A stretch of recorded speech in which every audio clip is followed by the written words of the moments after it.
Good morning guys! Teacher A here and welcome to Gurong Pinoy sa Amerika.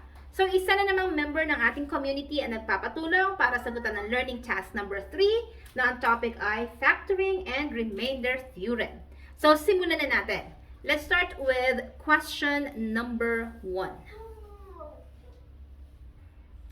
So sabi sa question number 1, what is the remainder when 2x to the 10th plus 7x to the 5th minus 5 is divided by x minus 1. So, pwede tayong gumamit ng ibang-ibang method. Iba't ibang methods. Synthetic division, long division. But then, since ang hinahanap lang naman ay remainder, therefore, i-apply na lang natin yung remainder theorem. So, paano ba ulit yung remainder theorem? So, remainder theorem is, ipa-plug in lang natin yung value ng x, depende sa ating divisor, doon sa given. And then, kung ano yung lalabas na value ng p of x, then yun yung remainder. So, paano ba yun? So, simulan natin sa ating divisor. X minus 1. X minus 1 yung divisor natin.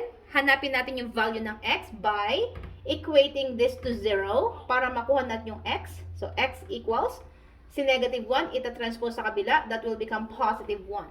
So, ang value ng x ay positive 1. And then yung ating dividend, so p of x is equal to 2x to the 10th plus 7x to the 5th minus 5. Ipa-plug in lang natin yung value ni x, which is 1 sa lahat ng x's dito sa given. So this will become p of 1 is equal to 2. Palitan sa x ng value niya, which is 1. Still, raised to the 10th power plus 7. X na naman, so palitan na naman siya ng 1 to the 5th minus 5. So solving yung right side ng ating equation, 1 raised to the 10th power or any other power, since it's positive 1, is still positive 1. So this is 2 times 1 plus, same with this one, 7, 1 raised to the 5th power, it's 1 times 1 times 1 times 1 times 1, that is still equal to 1, minus 5. So, multiply natin. 2 times 1 ay 2, plus 7 times 1 ay 7, minus 5. Pagsamahin natin yung positives, that's 9 minus 5. Therefore, P of 1 is equal to 4. Anong ibig sabihin dito? Therefore, ano ba yan? The remainder is 4. Okay? Ganun lang siya kasimple. So, let's move on with number 2, which is the same with question number 1. What is the remainder of x squared plus ax plus 12 when divided by x minus 2? Again, ang first step natin is isolve natin yung x given yung ating divisor na x minus 2 by equating it to 0, which means equals 0 siya. Solving for x, si negative 2, itatranspose sa kabila, negative, change the sign, magiging positive. So, ang ating value ng x ay 2. And then, yung ating dividend na x squared plus 8 of x plus 12. So, that is our p of x. So, we have x squared plus 8x plus 12. And then, second step, i-plug in natin yung value ng x base sa ating na-solve. So, that is p of 2, kasi yung value ng x ay 2, equals, lahat ng x's dito, palitan ng 2. So, we have 2 squared plus 8x na naman, palitan siya ng 2, plus 12. Solve natin yung right side. 2 squared ay 4, plus 8 times 2 ay 16, plus 12. Add natin silang tatlo. Therefore, ang P of 2 natin ay 4 plus 16 ay 20, plus 12 ay 32. So, therefore, the remainder is 32. Okay? Ganun lang siya kasimple. Now, let's move on sa number 3. So, number 3, what are the factors of x squared plus 8x plus 12?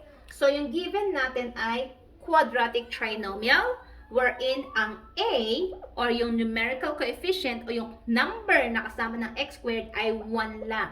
So, kapag natin yung given, madali lang siya. Paano? So we have x squared plus 8x plus 12. Ang factors niya ay dalawang binomials. So first step natin, i-factor out natin yung x squared. So paghihiwalay lang natin yung dalawang x. So x dito, x doon. Second step, again, this is applicable kasi walang kasama si x squared kundi 1 na invisible. So ang second step natin ay mag-isip tayo ng factors ng 12, which means kapag minultiply ay 12, kapag inadd ay yung nasa middle term natin, which is 8. So ano ba yung mga factors ng 12 na kapag inadd ay 8? So we only have 2 times 6 or 6 times 2. Kapag binaliktad, ganun din. So 2 times 6 ay 12, and then 2 plus 6 ay 8. So therefore, we have x plus 2, and then x plus 6. So yun yung mga factors ng ating given na x squared plus ax plus 12. Okay? Dali lang, diba? Next, last number, number 4. So, if the remainder of the x cubed minus kx squared plus 3x minus 2 when divided by x minus 1 is 4, find the value of k. So, isa-isahin natin yung given. Yung ating divisor ay x minus 1. So, we have x minus 1. I-solve natin yung value ng x. This is equal to 0. So, x equals, i-transpose in negative 1. That will become positive 1. So, therefore, ang value ng x natin ay 1. And then, ang remainder natin is 4. So, since ang remainder natin ay 4, that means si p of x natin sa ating remainder theorem is 4. And then, eto yung ating divisor, dividend. Hinahanap natin si k. Yan, si k. So, paano natin gagawin yon? Sinabi naman dito na given yung remainder, which gives us a hint na madaling gamitin yung remainder theorem para ma-solve tong given na to. Okay? So, remainder theorem.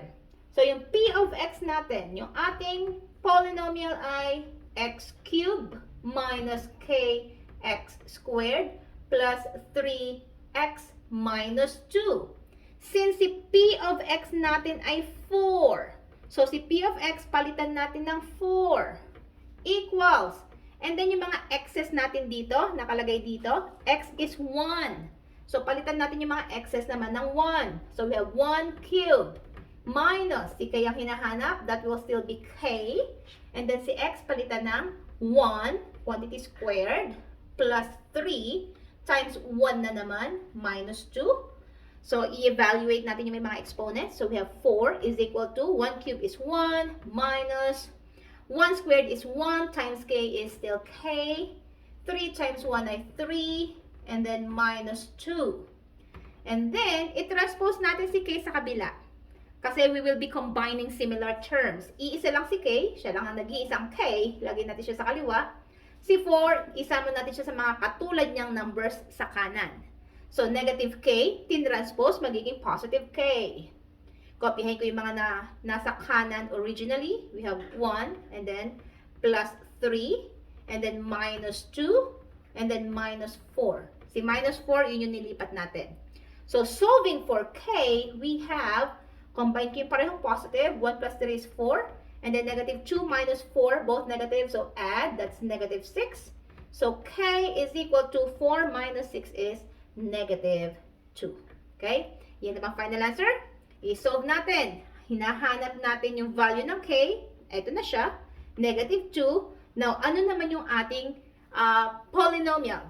This one. Kung si k ay negative 2, i-plug in natin.